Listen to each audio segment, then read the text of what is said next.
제가 주일마다 예배를 여러 번 드리지만 특별히 이 오후 예배에 나오는 분들은 너무너무 귀하다 이런 생각을 해요. 그래서 오후 예배 때 한번 말씀을 전하면 좀 이 말씀을 전해야지 하며 사실은 출애굽기의 한 본문을 이미 말씀 준비를 다 끝내놨어요. 근데 가만히 기도를 하는데 이 무더운 날씨에 이 귀한 예배를 찾으셨다면 조금 더 실제적인 또 제 삶의 이야기를 좀 나누면서 이 말씀을 전하면 좋겠다. 그래서 말씀을 좀 다시 준비했습니다. 여러분 한 분 한 분에게 오늘 하나님의 음성이, 성령의 음성이 들려지시기를 축복합니다. 제가 성도들을 만나고 신방하다 보면 자주 받는 질문 중에 하나가 이겁니다. 목사님, 어떻게 하면 기도를 잘할 수 있습니까? 그 기도가 잘 안 돼요. 이런 질문들을 실제로 많이 받습니다. 사실 기도를 잘한다는 말의 의미는 좀 애매하죠. 그래서 제가 그냥 집사님, 아무개 성도님, 저는 기도할 때 이렇게 기도합니다 하며 이제 제가 하는 기도를 알려드려요. 저는 그렇습니다. 항상 기도할 때 감사로 기도의 문을 엽니다. 물론 좋은 하루 주시고 건강 주시고 또 이 새벽에 기도할 수 있게 하시니 감사합니다. 이런 기도도 하지만 막연하게 그냥 지나가는 감사의 기도가 아니라 저는 매일 새벽마다 변함없이 드리는 특별한 감사의 기도가 있습니다. 그게 뭐냐? 제 평생에 잊지 못할 은혜의 사건을 하나하나 떠올리며 하나님 앞에 감사하는 것입니다. 자, 이것을 오늘 성경의 본문을 가지고 와서 좀 함께 연관지어 이야기한다면 기념비적인 사건 혹은 표징이 되는 은혜의 사건, 이렇게 할 수 있을 것입니다. 여러분 저를 한번 따라서 해보시겠습니다. 기념비적인 사건. 자, 또 하나 더 따라서 해보겠습니다. 표징이 되는 은혜의 사건. 네, 저에게도 이런 사건이 있습니다. 이 자리에 앉아 계신 여러분 일명열애 없이 다 이런 사건이 있어요. 자, 어떤 것이 기념비적인 사건 혹은 표징이 되는 은혜의 사건이라고 할 수 있을까요? 예를 들면 이런 거겠죠. 인생의 벼랑 끝에서 건져주신 사건. 제가 처음 사역을 시작할 때 함께 동역했던 우리 부장 집사님, 화학계통의 일을 하셨는데요, 아무리 이 제품을 개발해도 답이 없는 거예요. 그래서 정말 인생의 벼랑 끝에서 오늘 개발한 이 시약품 기계 가지고 산업 현장에 들어가서 테스트했을 때 이제 통과 안 되면 이제 사업 부도나고 끝나는 겁니다 하며 골방에 들어가 눈물 흘리며 기도한 거예요. 그러면서 마지막으로 배합했던 이 시약의 비율을 적어 놓은 거예요. 1대 1.5대 2대 3대 4대 1 이런 식으로요. 여러 가지 약품을. 그리고 마지막으로 이 약품을 조합해서 이제 기계를 다루는 현장에 다 보낸 겁니다. 이제 이게 거부되면 끝이다 생각했는데 회사에서 전화가 온 거예요. 아니 사장님, 도대체 약품을 어떻게 만드셨길래 기가 막힌 제품이 나옵니까? 이렇게 된 거예요. 그래서 이 집사님이 그래요. 이건 제가 한 게 아니라 저를 불쌍히 여기신 하나님이 벼랑 끝에서 저를 살리신 겁니다. 여러분 10가지가 넘는 화학약품을 다 비율별로 조합해서 정확한 그 비율이 나와야 제품을 생산할 때 그게 딱 맞아떨어지는데 이때까지 한 번도 안 된 거예요. 수백 번이 뭡니까 여러분? 1000번도 넘게 했을 거예요. 안 되고 또 안 되고. 그런데 마지막이라고 생각하고 벼랑 끝에서 기도하며 마지막으로 비율을 메모해서 딱 만들었던 약품이 기가 막힌 제품이 됐던 거예요. 예를 들면 여러분, 인생의 벼랑 끝에서 나를 건져주신 사건이라면 이게 무슨 사건입니까?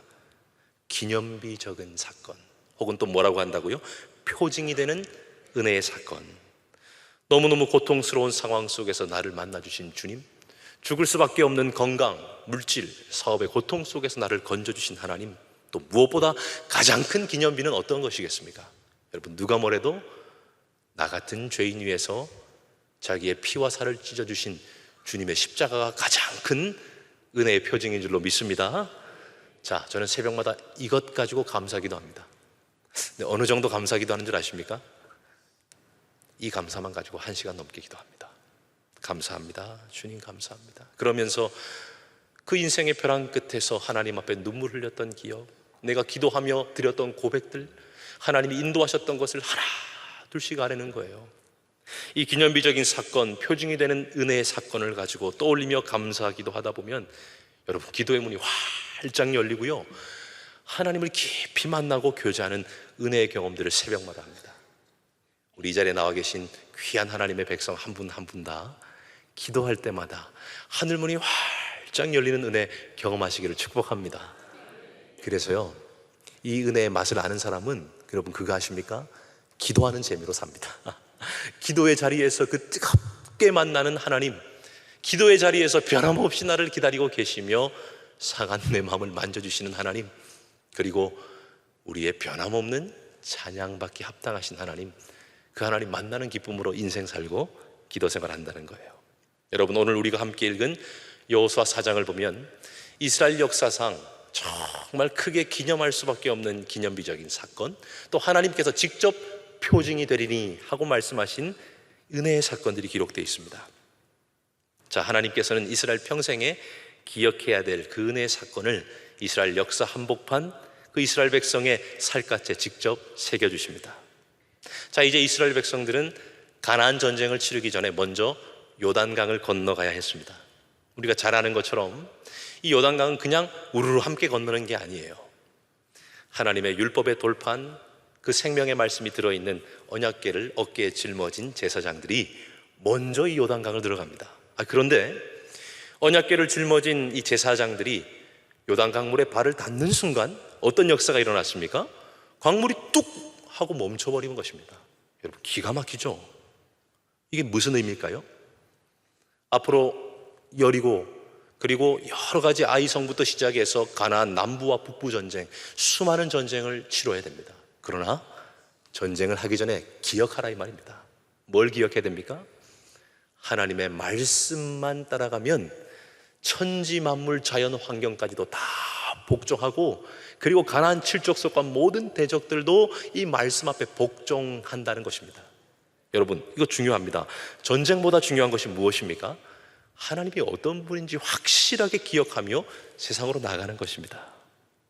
이 물이 멈춰선 요단 강바닥, 하나님은 거기서 멈추지 않고 제사장들이 언약궤를 메고 서 있는 그 요단 강가 한가운데에서 큼지막한 돌 하나를 어깨에 짊어지고 요단강을 건넌 이후에 길갈이라는 땅에 이 12개의 돌을 기념비로 세우라고 이야기하십니다. 한 지파에 하나씩. 무슨 말입니까? 이스라엘은 다 포함해서 12지파니 지파마다 모든 지파가 이 사건, 그리고 이 사건 속에 담긴 신앙 고백을 하며 가나안 땅에서 믿음으로 살아라, 여러분, 이런 뜻입니다. 그래서 6절 7절에 아예 하나님께서 이렇게 명령하세요. 우리 한 번 더 같이 읽어보시겠습니까? 오늘 6절과 7절 말씀입니다. 같이 한번 읽어보겠습니다. 시작. 이것이 너희 중에 표징이 되리라. 후일에 너희 자손들이 물어 이르되 이 돌들은 무슨 뜻이냐 하거든 그들에게 이르기를 요단물이 여호와의 언약궤 앞에 끊어졌나니, 요단물이 끊어졌으므로 이 돌들이 이스라엘 자손에게 영원히 기념이 되리라 하라 하니라. 아멘. 이스라엘 역사 속에 결코 잊을 수 없었던 이 사건, 기념비적인 사건, 은혜의 표징이 되는 사건, 여러분, 이것은 우리의 삶에도 하나님이 이미 허락하신 은혜인 줄로 믿습니다. 그러니 이 시간에 이 예배 자리에 나오셨다면 이와 같은 고백 없는 분이 없으실 거예요. 자, 하나님께서 이렇게 말씀하십니다. 이것이 표징이 되리라.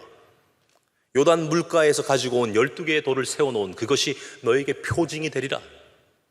표징이라는 말은 분명한 약속이 되는 증표라는 뜻입니다. 그러니 이 12개의 돌을 보기만 하면 뭐가 생각나는 거예요? 하나님의 말씀을 앞세워 나갈 때 자연 만물까지 복종했지, 이걸 항상 기억하며 살라는 것입니다. 그래서 12개의 돌을 가지고 나온 거죠. 여러분, 우리 너무 중요한 사건이 있습니다. 전쟁을 잘하는 것보다 더 중요한 것이 무엇입니까? 내가 믿는 하나님이 어떤 하나님인지를 날마다 기억하는 것입니다. 그래서 하나님은 싸우기 전에 신앙교육 먼저 시키신 거죠. 길갈에 세워진 12개의 돌, 이 12개의 돌을 볼 때마다 싸움은 내가 하는 게 아니야. 여러분, 누가 하십니까? 하나님께서 하시는 것입니다. 여러분, 이 시간 우리 옆에 분 한번 축복합시다. 이렇게 한번 축복합시다. 하나님께서 당신을 위해 일하고 계십니다. 이렇게 한번 축복해 봅시다. 시작. 하나님께서 당신을 위해 일하고 계십니다. 저는 이렇게 축복할 때마다 얼마나 좋은지 몰라요. 때론 내가 지쳐서 낙심될 때, 일어나 걸을 힘조차도 없을 때, 여러분 괜찮아요. 여러분 대신 누가 일하고 계신 줄 아십니까? 여러분, 하나님이 여러분의 삶과 가정을 붙들고 지금도 일하고 계신 줄로 믿습니다. 여기에 아멘이라고 했던 고백이 바로 길갈에 세운 12돌, 이 은혜의 표징 안에 있는 거예요. 이 돌이 어디에서 왔지? 그냥 굴러다니던 돌 모아놓은 게 아니야. 그 요단 강가에서 들고 온 거야. 요단 강가에서 어떻게 돌을 들고 와? 언약궤를 맨 제사장이 요단 강물에 발을 담궜을 때 하나님의 말씀 앞에 모든 만물이 복종했어. 바로 그 장소에서 이 돌을 들고 와 세운 거 아니야. 이걸 끊임없이 이야기하며 기억하라는 것입니다. 여러분, 시간이 지나면 요단 강물은 언제 그랬나는 듯 넘치게 힘있게 흘러갈 것입니다. 그런데 이 돌들은 길갈이라는 곳에 지나다닐 때마다 계속 보지 않습니까? 아, 그때 우리가 요단강에 들어올 때 말랐던 강물, 그곳에 있었던 돌, 그걸 기억할 수 있도록 하나님이 세워주신 것입니다. 하나님의 약속을 상징하는 언약궤 앞에서 흐르던 무엇도 멈추었습니까? 강물도 멈추었습니다.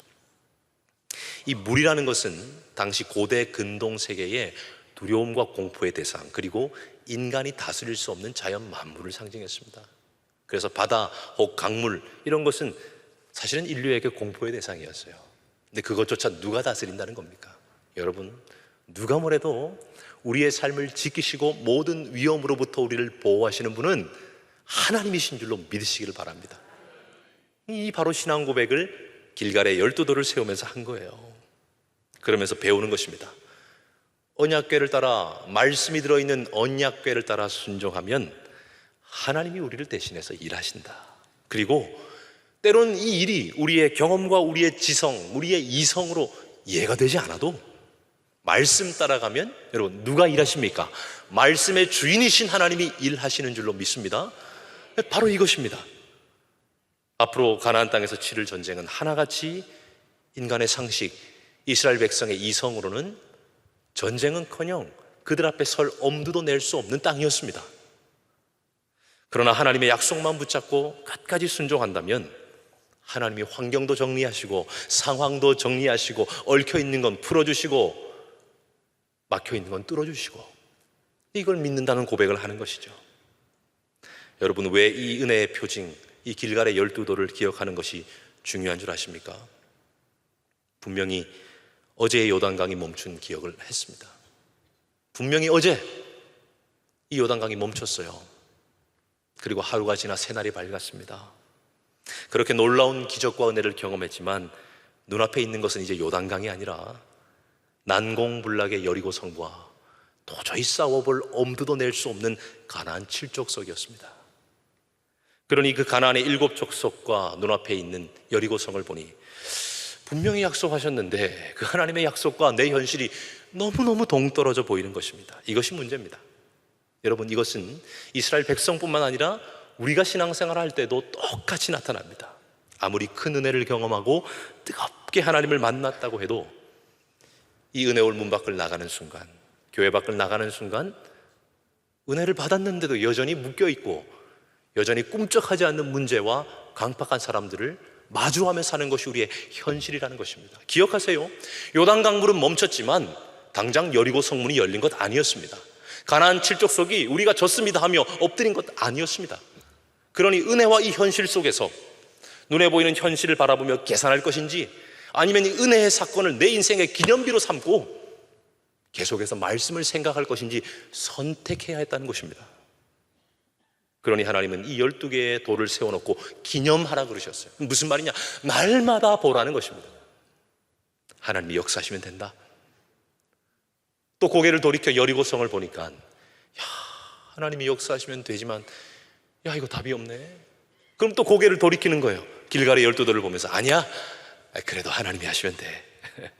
내 힘으로 하는 것이 아니라 하나님의 힘으로 하는 거야. 하나님의 말씀을 붙들면 결국은 하나님의 말씀대로 될 줄로 여러분 믿습니다. 이 고백을 계속 해야 되는 것입니다. 날마다 이 길갈에 세운 12돌 안에 담긴 하나님의 언약과 은혜를 기억하며 하루하루 주와 동행하는 것, 그게 신앙생활입니다. 우리 사업하는 분들 많이 계시죠? 새벽에 주일의 말씀을 듣고 뜨겁게 눈물 흘리고 직장문 한번 열어보십시오. 여전히 거래처의 관계 만만치 않고요. 월말까지 들어와야 되는 자금 회수할 길이 만만치 않아요. 저도 기도 제목을 부탁받으면서 이런 일이 얼마나 많은지 모릅니다. 때가 되면 하나님이 반드시 열어주시겠지만 그 응답의 때가 이르기 전까지는 꿈쩍도 하지 않는 것 같아서 때론 여러분 힘 빠지고 실망 아닌 실망으로 우리가 주저앉고 싶을 때가 얼마나 많아요. 그게 여러분 현실이라는 것입니다. 그러니 하나님 뭐라고 하십니까? 현실이 만만치 않지만 만만치 않은 현실을 바라보는 것이 아니라 기념비적인 사건과 은혜의 사건을 기억하라, 이렇게 말씀하시는 거예요. 여러분, 오늘 여러분 평생에 허락하신 이 은혜의 사건을 기억하며 승리하는 여러분 되시기를 축복합니다. 그래서 길갈에 하나님의 은혜를 기억하는 기념비를 세우는 것입니다. 20절, 21절, 22절 제가 한 번 더 읽어드려 보겠습니다. 여호수아가 요단에서 가져온 그 12돌을 길갈에 세우고 이스라엘 자손들에게 말하여 이르되 후일 너희 자손들이 그들의 아버지에게 묻기를 이 돌들은 무슨 뜻이니까 하거든. 우리 22절은 같이 한번 읽어볼까요? 시작.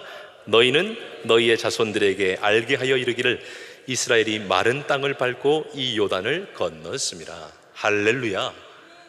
도저히 우리 힘으로 건널 수 없던 그 강물이 멈추고 건넜어요. 그런데 어떤 땅요? 그것도 마른 강물 바닥을 건넜다는 거예요. 이거 끊임없이 너희가 기억하며 자녀와 후손에게 알려주라는 거예요. 여러분, 신앙생활 할 때 이런 말 많이 들어보셨죠? 교회에서 은혜도 받고 사랑방에서 귀한 나눔과 섬김도 받고 너무너무 좋아요. 그럴 때 우리 믿음의 선배들이 한 번씩 이런 얘기해요. 집사님, 아무개 성도님, 지금은 너무너무 좋고 앞으로도 좋을 것입니다. 그러나 신앙생활은 누구만 보라고 여러분 이야기해 주셨습니까? 하나님만 보세요. 하나님만. 물론 목사님도 좋으시죠. 우리 귀한 목자들도 좋고 우리 장로님도 권사님도 다 좋으세요. 그러나 여러분, 신앙생활은 누구만 바라보며 하는 것입니까? 하나님만 바라보며 하는 것입니다. 사람도 흔들리고요, 환경도 흔들리고요, 때론 그렇게 믿었던 내 신앙의 동지들도 흔들릴 수 있어요. 그러나 여러분, 하나님은 변함 없으신 줄로 믿습니다. 이 아멘의 고백에 담긴 기념비를 길갈에 뚝 세우는 것입니다. 그러면서 인생의 크고 작은 순간 내 마음이 흔들리고 내 영혼이 흔들리려고 할 때 다른 것 보지 말고 길갈에 세운 12돌, 망할 수밖에 없는 나를 살리신 하나님, 주저앉을 수밖에 없던 인생을 일어나 달리게 하신 하나님, 1년 전, 10년 전, 30년 전 그 사건 끊임없이 기억하며 주님이 하시면 됩니다. 고백하라는 것입니다. 그래서 하나님께서 이 이스라엘 백성에게 길갈이라는 장소를 특별한 의미가 담긴 장소로 만드십니다. 그게 무슨 말이냐? 이제 앞으로 여리고 또 아이성 수많은 전쟁을 할 때 전쟁을 한 이후에 다시 돌아오는 베이스 캠프, 전쟁 준비를 하고 전쟁에 승리한 이후에 돌아와서 다시금 진을 치는 장소, 거기로 하나님이 길갈을 선택하십니다. 전쟁을 하고 나가 다시 돌아올 때 또 길갈로, 또 길갈로, 출발도 길갈로, 돌아오는 것도 길갈로. 이것은 날마다 믿음의 고백을 점검하며 하나님 앞에 서야 된다는 것을 의미합니다. 제가 다 읽어드릴 수는 없고요, 여호수아 4장 19절, 5장 10절, 10장 15절, 10장 43절, 여호수아 14장 6절 이런 곳에 보면 전쟁을 하러 갈 때마다 길갈에서, 또 전쟁을 하고 돌아올 때마다 길갈 진영으로 돌아왔더라. 여러분, 이게 뭡니까? 세상에 나가 힘써 싸우고 다시 돌아와야 될 곳은 어디입니까?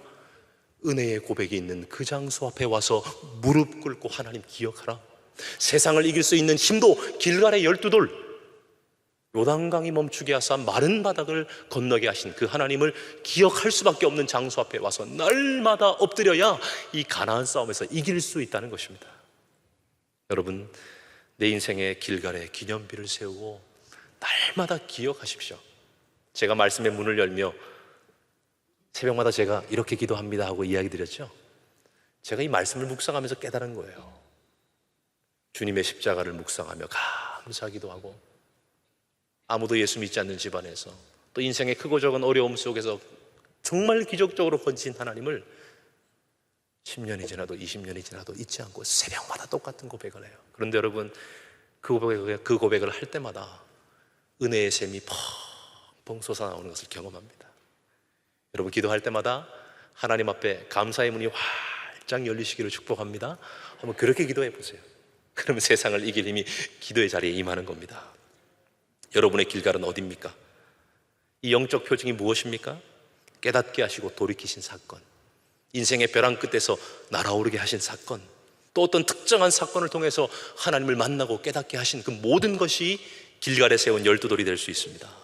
그러면서 이 사건을 매일매일 기억해야 되는 것입니다.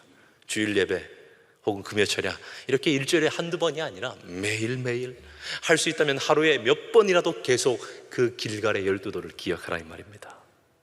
왜냐하면 은혜를 받고 세상에 나가면 끊임없이 우리의 영혼을 흔들어 놓는 일들이 그냥 딱 줄 서고 기다리고 있습니다.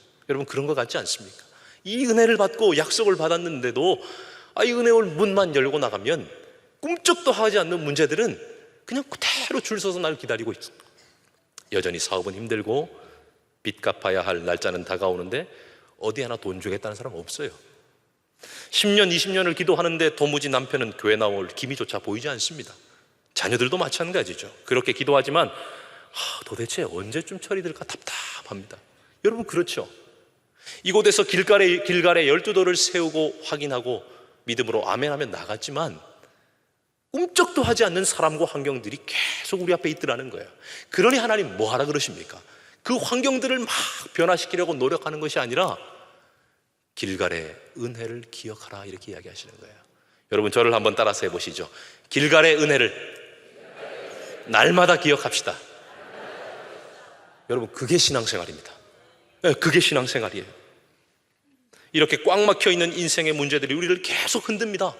하나님을 향하여 정중앙 조율했던 우리의 영혼을 막 흔들어 놔요. 우리의 영혼이 하나님을 바라보던 곳에서 꿈쩍도 하지 않는 문제와 사람을 향해 흔들릴 때 조율을 해야 되는 것입니다. 무엇으로요? 길갈의 12돌, 길갈에서 베푸신 하나님의 은혜를 기억하며 우리의 영혼을 제자리로 조율하라 이 말입니다. 여러분, 저도 목회자고 또 하나님 앞에 평생을 드리겠다고 헌신한 주의 종이지만, 여러분, 저에게도 걱정거리와 염려가 있을까요, 없을까요? 여러분, 어떻게 이렇게 잘하십니까? 여러분, 어떤 분은 이래요. 목사님은 항상 웃고 막 믿음 안에 자신감이 넘치니까 별 문제 없으시죠? 아니요, 문제 많습니다, 저도. 근데 만약 한 가지 다른 것이 있다면, 그렇게 질문한 성도님이나 질문을 받은 저나 문제는 매 한 가지 있습니다. 그러나 여러분, 이것도 너무 좋은 말이니까 한번 같이 따라서 해보시죠. 문제가 있어도 문제에 매여 살지 않습니다. 여러분, 그런 은혜가 있으시기를 축복합니다. 세상에 문제 없는 사람이 어디 있습니까? 그러나 은혜의 기념비 길갈의 은혜를 기억하며 문제가 있어도 문제에 매여 살지 않는 복이 임하는 거죠. 그랬어요. 집사님, 저도 문제 있습니다. 말 못할 걱정거리 있습니다. 그러나 거기에 매여 살지는 않습니다. 무엇이 매여 살지 않도록 만들어줍니까? 길갈에 세운 12돌. 그때도 하나님이 나를 살리시고 역사했다면, 한 번만 역사하시면 이 모든 것들 열릴 줄 믿습니다. 여러분, 날마다 그 고백하며 살고 있습니다. 그러니 웃을 수 있는 거죠. 그러니 감사할 수 있는 거죠. 지속적으로 이 길갈의 12돌을 기억하며 나는 하나님 앞에 충성하며 동행하기로만 작정해버리는 겁니다. 그러면요, 하나님의 때가 되면 반드시 역사하시는 줄로 믿으시길 바랍니다. 저는 한 번씩 우리 원로 목사님께서 간증하실 때마다 아멘, 아멘 하며 똑같이 고백하는 게 있어요. 그게 뭔 줄 아세요? 내게 말씀하신 하나님은 한 번도 틀린 적이 없으시다고. 여러분, 저에게도 마찬가지였어요. 말씀하신 이후에 교회 문 밖을 나가면 당장 환경이 바뀌어 있는 거 아니에요.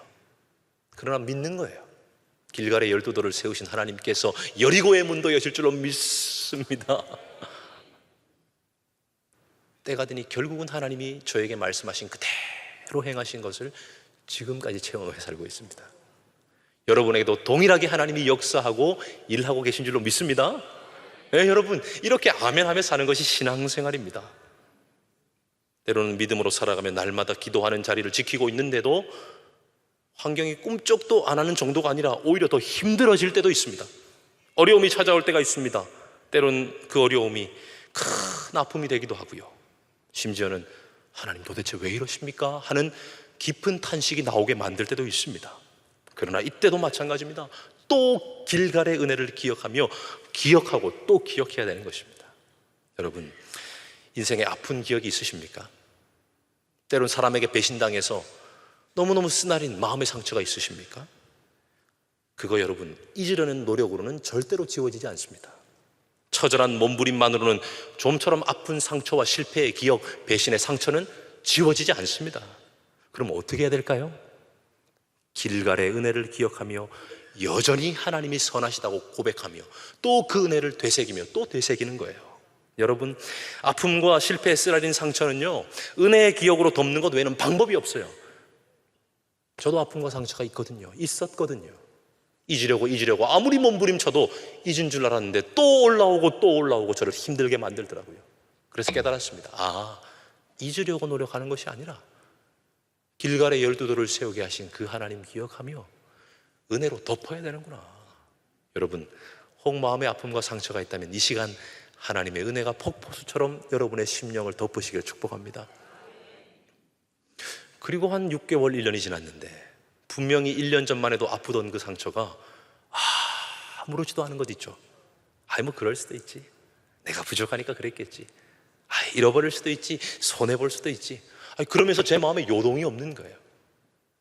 그러면서 오늘 이 여호수아 4장의 말씀이 깨달아집니다. 왜 은혜의 기념비를 세우고 그걸 날마다 기념해야 되는가? 꿈쩍도 하지 않는 환경과 사람들, 심지어 더 점점 어려워지는 일들, 때로는 영혼의 깊은 탄식과 상처로 와닿는 일들, 어떻게 하란 말입니까? 잊어야지. 안 됩니다. 여러분, 하나님의 은혜가 여러분의 심령을 덮으면 그냥 떠나가는 줄로 믿습니다. 그래서 하나님께서 길갈에 12돌을 세우고 저 여리고에 있는 저 가나안 땅에 있는 백성들과 군사들 바라보는 게 아니라 길갈의 12돌을 계속 바라보라 그러신 겁니다. 여러분, 저에게 큰 길갈에 세운 12돌의 기념비가 사실은 몇 가지는 있습니다. 제가 목사 안수를 받을 무렵 이미 저희 가정에는 저와 제 아내가 일하는 것만으로는 갚을 수 없는 큰 빚이 있었습니다. 물론 큰 빚이라고 하면 어떤 분에게는 1억도 될 수 있고 10억도 될 수 있겠지만 한 10년 전쯤 저희 가정에 한 5천만 원쯤 되는 돈은 아무리 생각해도 갚을 길이 없는 빚이었습니다. 물론 저희가 잘못해서 진 빚은 아니고요. 억울하게 진 빚이지만 그 빚 억울하게 졌지만 부모님 빚 대신 갚기로 작정하고 저희가 떠안았어요. 제가 받는 사례로는 갚을 수가 없죠. 왜냐하면 교육전도사 생활을 하며 단 한 번도 학비를 제때 내본 적이 없었어요.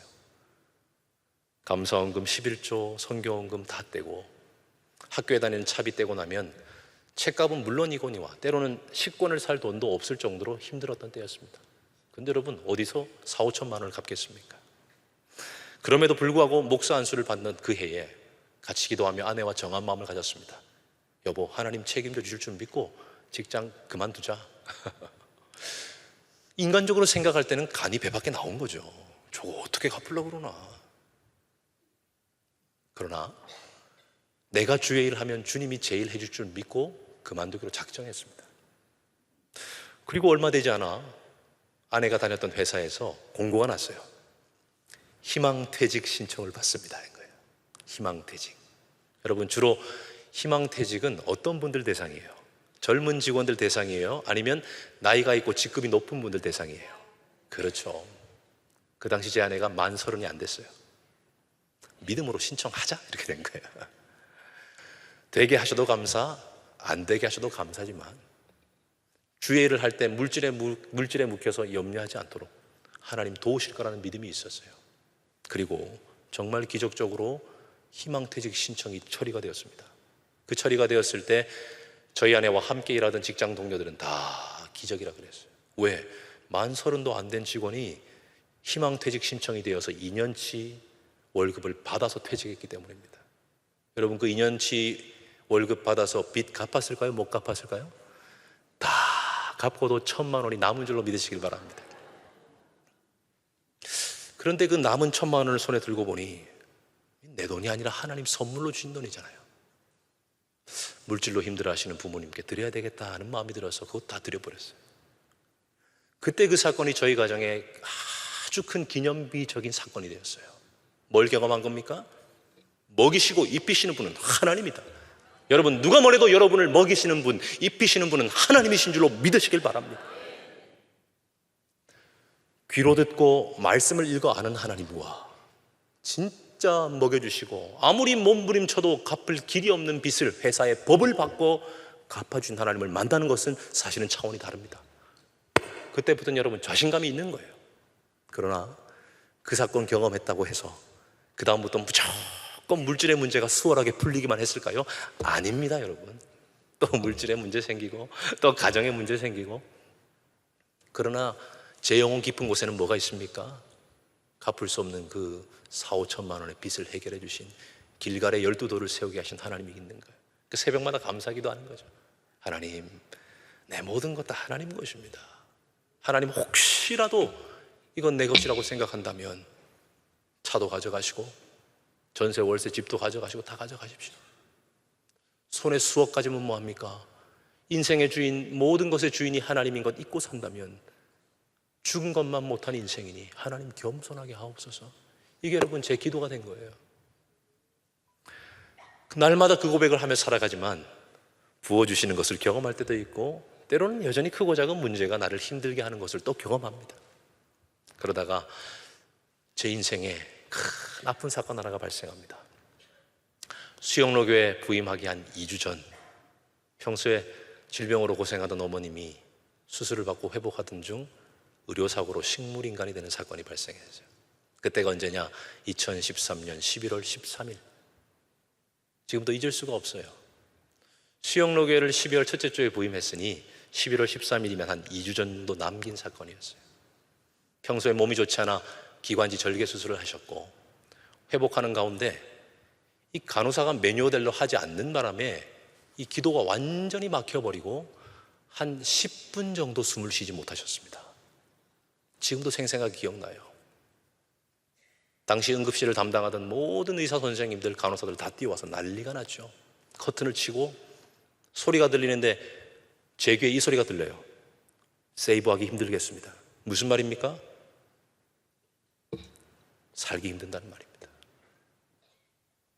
급하게 다 가족들에게 연락을 했어요. 어쩌면 돌아가실 것 같다. 빨리 와라. 온 가족이 다 왔어요. 감사하게도 어머니의 침상을 둘러싸고 있던 커튼이 열리더니 휴 하며 의사 선생님이 호흡이 돌아왔습니다. 그러는 거예요.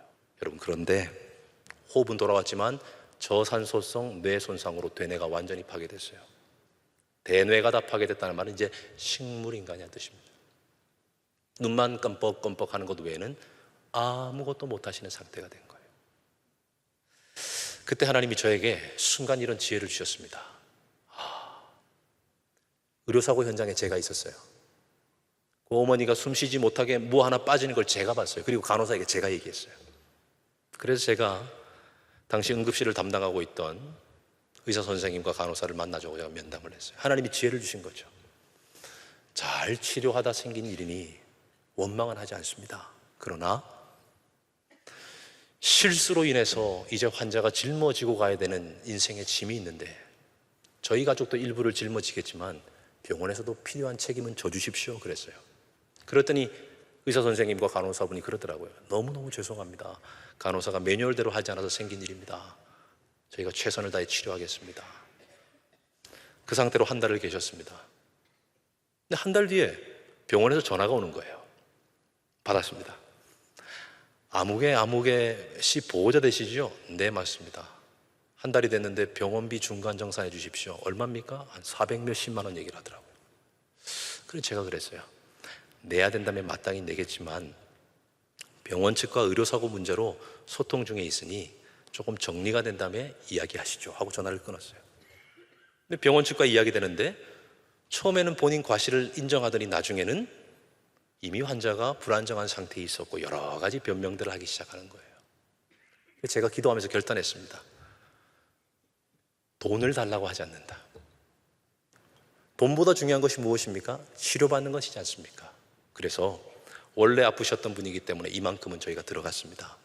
그런데 지금 더 아프셔서 병원비가 이만큼 들어가니 저희가 원래 감당하던 부분은 낼 것이고 나머지 부분 이만큼은 감당해 주십시오 했더니 병원에서 NO 그러는 거예요. 그러면서 하는 말이 원하시는 게 있으면 소송 갑시다 이러는 거예요. 여러분, 소송을 가면 이길 수 있겠습니까? 없겠습니까? 혹시 여러분 가족 중에 의료사고 당한 분이 계시다면 아실 거예요. 소송 가도 못 이깁니다. 왜냐?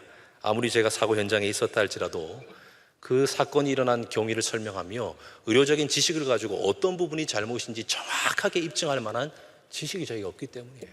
그리고 소송을 가서 돈 몇백 더 받는 거 제 목적이 아니었어요. 기도하며 하나님 주신 마음이 그래요. 치료만 해주십시오. 아무것도 필요 없습니다. 그렇게 한 달, 두 달, 얼마간 간 줄 아십니까? 14개월이 갔어요. 14개월.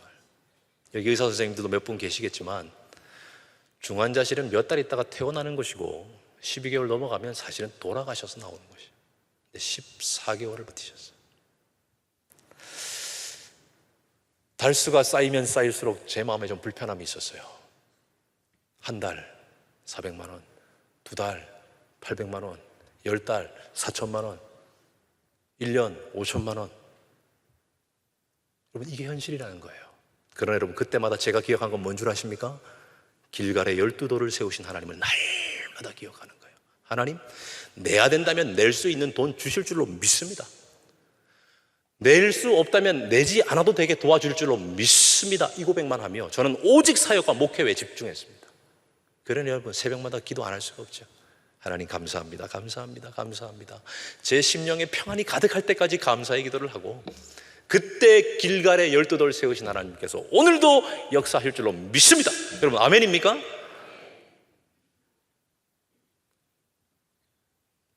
(14개월을) 중환자실에 계셨고, 가퇴원을 할 때 병원비가 한 5천만 원 정도가 나왔어요. 아직까지도 안 내고 있는 줄로 믿으시면 되겠습니다.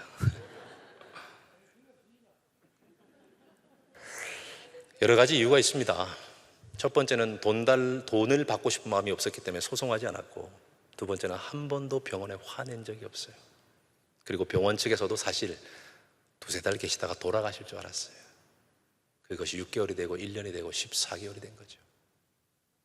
그래서 병원에서 가퇴원을 해줬어요. 그러면서 병원비 하나도 정산하지 않았고 그 외 여러 가지 다 배려를 받아서 나오게 되었어요.